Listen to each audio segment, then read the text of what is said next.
क्या करना समय पर। देश के लौह पुरुष सरदार वल्लभ भाई पटेल की 150वीं जयंती बड़े ही धूमधाम से पूरे देश में मनाई जा रही है। पूरा कृतज्ञ राष्ट्र इस समय सरदार वल्लभ भाई पटेल को नमन कर रहा है। और गुजरात के केवड़िया से ये सीधी तस्वीरें आप देख रहे थे, जहां स्टैच्यू ऑफ यूनिटी के पास एक खास कार्यक्रम का आयोजन किया गया है, जहां प्रधानमंत्री नरेंद्र मोदी भी इस कार्यक्रम में उपस्थित रहे हैं। उन्होंने सरदार पटेल को श्रद्धांजलि देते हुए लोगों को एकता की शपथ दिलाई। साथ ही प्रधानमंत्री नरेंद्र मोदी ने 182 मीटर ऊंची स्टैच्यू ऑफ यूनिटी जाकर लौह पुरुष को नमन करते हुए सैन्य कर्मियों की परेड की सलामी भी ली। ये सीधी तस्वीर आप देख रहे हैं एकता नगर से, जहां प्रधानमंत्री अब विदा ले रहे हैं और राष्ट्र के नाम संबोधन उनका। स्पष्ट तौर पर प्रधानमंत्री ने विकसित भारत के लक्ष्य को प्राप्त करने के लिए देश की एकता को तोड़ने वाले हर षड्यंत्र को विफल बनाने का आह्वान किया देश के लिए काम करने का। उन्होंने कहा कि देश के लिए काम करने से बड़ी कोई खुशी हो नहीं सकती। मां भारती की सेवा सबसे बड़ी आराधना होती है और एकता के इसी मूल मंत्र को हमें संकल्प बनाना है। एक साथ मिलकर के विकसित भारत और आत्मनिर्भर भारत के सपने को पूरा करना है। 4 स्तंभ उन्होंने बताया देश की एकता के, और कैसे देश इन चारों स्तंभों पर एक साथ मिलकर के कार्य कर रहा है। सभी से एक साथ मिलकर के उस दिशा में आगे बढ़ने की अपील आज प्रधानमंत्री नरेंद्र मोदी ने राष्ट्रीय एकता दिवस 2025 के अवसर पर की। और आपको दिखाते हैं प्रधानमंत्री की बड़ी बात है आज इस संबोधन की क्या कुछ है, जहां उन्होंने जिक्र किया सरदार पटेल की नीतियों का। उन्होंने कहा कि सरदार पटेल ने नया इतिहास रचा। उन्होंने कहा कि इतिहास बनाने पर विश्वास रखता है। तो सरदार पटेल की 150वीं जयंती का दिन राष्ट्रीय एकता का महापर्व है, ये कहना है प्रधानमंत्री नरेंद्र मोदी का। सरदार पटेल ने देश की संप्रभुता को सबसे ऊपर रखा, सबसे सर्वप्रथम रखा। और एक भारत श्रेष्ठ भारत की झलक जब केवड़िया में दिखी है तो उनके विचार, सरदार पटेल के विचार सबसे इसी विचार के साथ सर्वोपरि थे।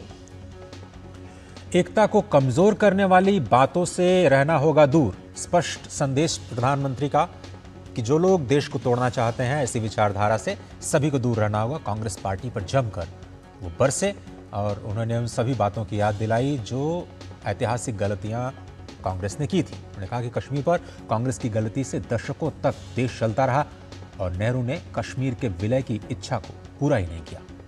और जैसे अनुच्छेद 370 को निरस्त किया गया, किस तरीके से कश्मीर का एकीकरण किया गया, आज पूरा देश इस समय एक है। और इसके साथ ही प्रधानमंत्री ने आतंकवाद को लेकर भी बड़ी बात कही। उन्होंने कहा कि अब देश पर कोई भी जो आंख उठाता है तो भारत घर में घुसकर मारता है। इस मौके पर प्रधानमंत्री नरेंद्र मोदी ने ऑपरेशन सिंदूर की भी याद दिलाई। उन्होंने कहा कि भारत नहीं करेगा अपनी सुरक्षा और सम्मान से कोई भी समझौता। इसके साथ प्रधानमंत्री ने पिछले साल भी नक्सलवाद और माओवाद को लेकर बड़ी बातें कही थी। आज भी प्रधानमंत्री नरेंद्र मोदी ने केवड़िया से बड़ा संदेश नक्सलवाद को दिया और कहा कि नक्सलवाद की लड़ाई तब तक हम नहीं छोड़ेंगे जब तक जड़ से नक्सलवाद को हम खत्म नहीं कर देंगे। कुछ लोगों के लिए देश हित से ऊपर अपना हित है और वो उस स्वार्थ के लिए वो राजनीति कर रहे हैं। और प्रधानमंत्री ने कहा कि हमारी सरकार वो राजनीति नहीं करती। राष्ट्रीय एकता दिवस पर फिर लेना होगा संकल्प, और ये संकल्प है भारत को जोड़ने का और भारत से घुसपैठियों को निकाल बाहर फेंकने का। उन्होंने कहा कि एक भी घुसपैठिया इस देश में रहना नहीं चाहिए, क्योंकि ये देश हमारे भारतीयों से बना हुआ है। ऐसे में एक पार्टी और एक परिवार को बांटा नहीं जा सकता। देश को बांटने वाली राजनीति, तुष्टीकरण की राजनीति पर भी प्रधानमंत्री ने बड़ी बातें कही। और कांग्रेस ने गुलामी की मानसिकता को आत्मसात किया है। पिछली सरकारों का जिक्र करते हुए प्रधानमंत्री ने कहा कि आतंकवाद के आगे ये नतमस्तक हुए हैं। कांग्रेस ने मजहब के आधार पर वंदे मातरम के एक हिस्से को हटाया। उन्होंने कहा कि 1905 में वंदे मातरम को लाया गया था, जल्दी 150 साल वो पूरे करने वाला है, लेकिन कांग्रेस ने इसका विभाजन किया था और यही विभाजन की नींव, भारत की विभाजन की नींव के साथ रखी गई थी। देश की सेवा और बलिदान देने वालों को प्रधानमंत्री ने कहा कि भारत सरकार सलाम करती है। प्रधानमंत्री नरेंद्र मोदी का सलाम है, भारतीयों का सलाम है। और जब तक समाज एक साथ रहेगा, एकजुट रहेगा, एक सूत्र में बना रहेगा, देश विकास की डोर के साथ आगे बढ़ता रहेगा। बस बहुत बड़ी बात प्रधानमंत्री ने कही कि घुसपैठियों को, हर घुसपैठियों को देश से बाहर निकालना होगा। और शायद ये आज का सबसे बड़ा संदेश। उन्होंने कहा कि मैंने डेमोग्राफी मिशन का ऐलान ज़रूर किया लाल किले से, लेकिन कुछ लोग अपने स्वार्थ को देश हित से ज़्यादा तरजीह दे रहे हैं और घुसपैठियों को अधिकार दिलाने के लिए वो राजनीतिक लड़ाई कर रहे हैं। उन्होंने कहा कि सांस्कृतिक एकता, भाषाई एकता, भेदभाव मुक्त विकास और कनेक्टिविटी, ये 4 स्तंभ हैं जिनसे भारत की एकता को मजबूती मिलेगी। और स्पष्ट तौर पर उन्होंने कहा कि भारत में रह रहे हर घुसपैठियों को बाहर निकालना होगा। लोकतंत्र में विचारों की विविधता को तो हम स्वीकार करेंगे, मतभेद को स्वीकार करेंगे, मनभेद को स्वीकार नहीं करेंगे। स्पष्ट तौर पर उन्होंने कहा कि जो ताकतें देश को तोड़ती हैं, ऐसी ताकतों से देश को संभलना होगा, देश को बचना होगा। एक भारत और श्रेष्ठ भारत के विचार सरदार पटेल के लिए सर्वोपरि थे और इसलिए एकता को कमजोर करने वाली बातों से दूर रहना होगा देश को। ये स्पष्ट संदेश प्रधानमंत्री नरेंद्र मोदी का आज देश के नाम संबोधन में उन्होंने कहा कि विकसित भारत के लक्ष्य को प्राप्त करने के लिए, आत्मनिर्भर भारत के लक्ष्य को प्राप्त करने के लिए एक साथ मिलकर के काम करना होगा।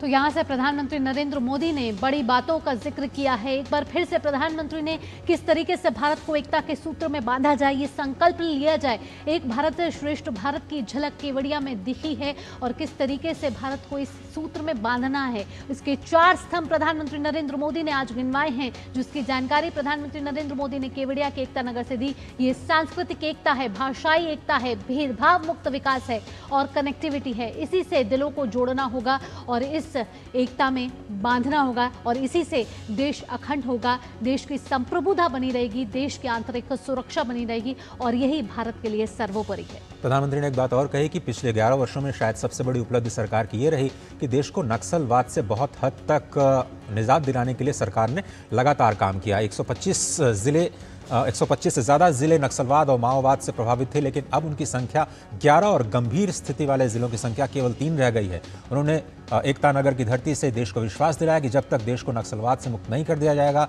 सरकार चैन से नहीं बैठेगी। पहला संदेश। दूसरा संदेश ये कि हर घुसपैठिए को भारत से दूर करना होगा, उनको भगाना होगा, क्योंकि वे आते हैं देश के संसाधनों पर अपना अधिकार जमाते हैं और जो लोग भी उनको अधिकार दिलाने के लिए राजनीतिक स्वार्थ से जोड़ करके उनको राजनीतिक सशक्तिकरण प्रदान करने की कोशिश कर रहे हैं, उसका भी देश को मिलकर के विरोध करना होगा। तीसरी बात उन्होंने कही कि हमें देश को विकसित बनाने के लिए, आत्मनिर्भर बनाने के लिए एक साथ मिलकर के काम करना होगा, देश की सेवा करनी होगी और इससे बड़ी देश की आराधना कुछ नहीं हो सकती। और सबसे बड़ी बात उन्होंने ये कहा कि जो 4 स्तंभ आज हमने बताए हैं उस पर हम लगातार कार्य करते रहेंगे और कोई भी कसर नहीं छोड़ेंगे देश की एकता और अखंडता को अक्षुण्ण रखने के लिए। बिल्कुल। और आतंकवाद को लेकर भी बड़ी बात यहाँ प्रधानमंत्री नरेंद्र मोदी ने कही कि ऑपरेशन सिंदूर के बाद भारत ने ये दिखाया है कि अगर भारत पर कोई भी आंख उठाता है तो भारत उसके घर पर जाकर वार करता है और ऐसे में भारत पर आगे से अगर कोई आंख उठाएगा तो इसी तरीके के अंजाम से उसे गुजरना होगा। और उसके बाद उन्होंने कहा कि ऑपरेशन सिंदूर के बाद जिस तरीके से एकता दिखी है, यहाँ पे आउटरीच प्रोग्राम हुआ,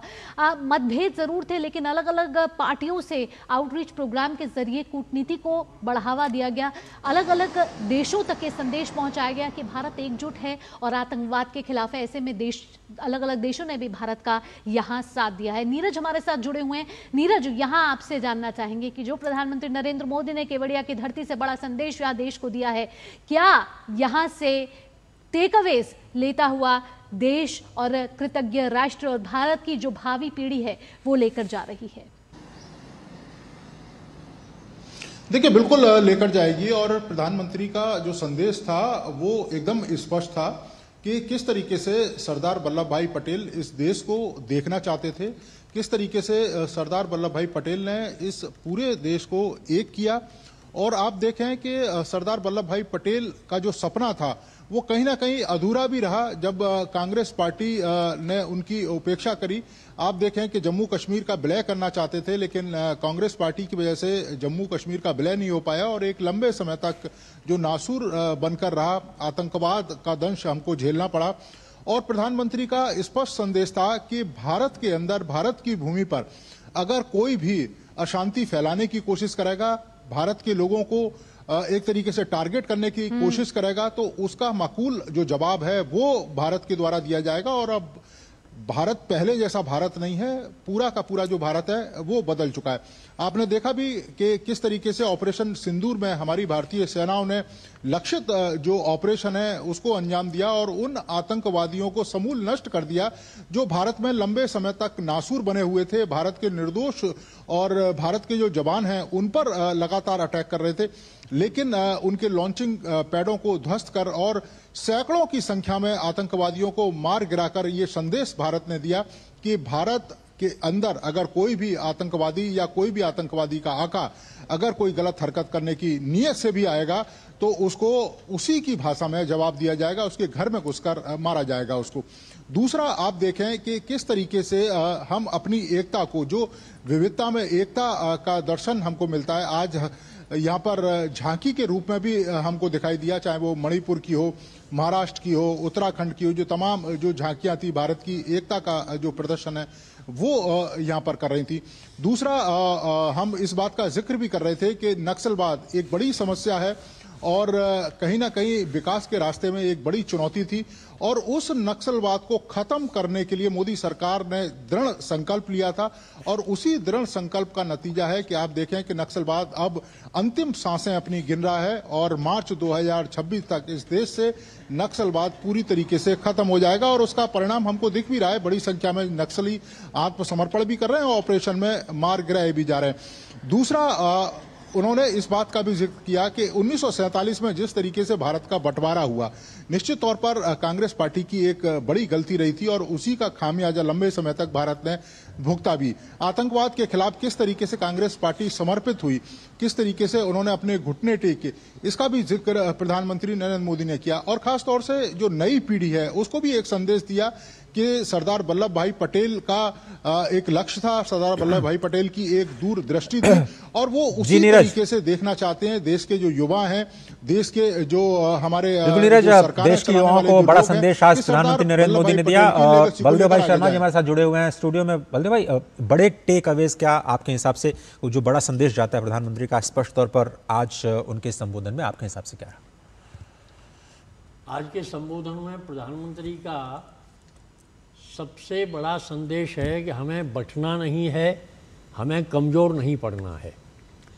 और उन्होंने बहुत सारी बातें यहाँ कहीं कि देश को बांटने वाली ताकतें, विशेषकर राजनीतिक निस्वार्थों को लेकर काम करने वाले लोग किस तरह भाषा के नाम पर, जाति के नाम पर, मजहब के नाम पर हमारे देशवासियों के मन में भ्रम पैदा करते हैं, उन्हें विभाजित करने का प्रयास करते हैं और राष्ट्रहित को छोड़कर अपने राजनीतिक स्वार्थों में इतने लिप्त हो जाते हैं। उन्होंने सीधा सीधा कांग्रेस पर इसका आरोप लगाया। देश के स्वाधीनता काल के समय जिन लोगों के हाथ में नेतृत्व आया, उन्होंने राजनीति को सत्ता स्वार्थों का केंद्र बनाकर काम किया, राष्ट्रहित के लिए उन्होंने काम नहीं किया। अगर राष्ट्र के हित के लिए काम करते तो न नक्सलवाद पैदा होता, न आतंकवाद बढ़ता और न कश्मीर की समस्या उतनी गंभीर होती। और इसलिए आज आवश्यकता इस बात की है, प्रधानमंत्री ने बहुत सारी बातें कही कि 2014 में उनकी सरकार आने के बाद किस तरह से पूरा डिस्कोर्स बदल गया और राष्ट्र प्रथम का जो दृष्टिकोण है वो देशवासियों के सामने आया। और आज ये परिणाम भी हमें चारों तरफ दिखाई दे रहा है किस प्रकार से देश में सांस्कृतिक चेतना खड़ी हुई है और राम मंदिर उस सांस्कृतिक चेतना का सबसे बड़ा प्रतीक बनकर खड़ा हुआ है। और हम ये जो एकता की मूर्ति, स्टैचू ऑफ यूनिटी की आज हम बात कर रहे हैं, बचपन से हम पूरी दुनिया में एक ही मूर्ति है, स्टैचू ऑफ लिबर्टी, लेकिन आज देखिए ये नया भारत है, ये सरदार पटेल का भारत है, जहां स्टैचू ऑफ यूनिटी पूरी दुनिया के सामने एक नया विमर्श गढ़ रही है। ये जो सारी दृष्टि है भारत को सांस्कृतिक रूप से एकत्व के साथ देखने की, भारत को कनेक्टिविटी के साथ एक रूप में देखने की, भारत को भाषाई विविधताओं से युक्त और एक राष्ट्र के रूप में देखने की जो चेतना हमारे सामने बिल्कुल इस राष्ट्रीय एकता से जो राष्ट्रीय चेतना जागृत हुई है बलदेव भाई जी, और साथ ही कहीं ना कहीं एक भारत श्रेष्ठ भारत की जो झलक और जो नारा यहाँ दिख रहा है, जो नज़ीर दिख रही है कि वो सामने आ रहा है और एक विकसित भारत में तब्दील होता हुआ नजर आ रहा है। तमाम विचार हमारे दर्शकों तक साझा करने के लिए, साथ ही नीरज तमाम जानकारियां हमारे दर्शकों तक पहुंचाने के लिए बहुत बहुत धन्यवाद। तो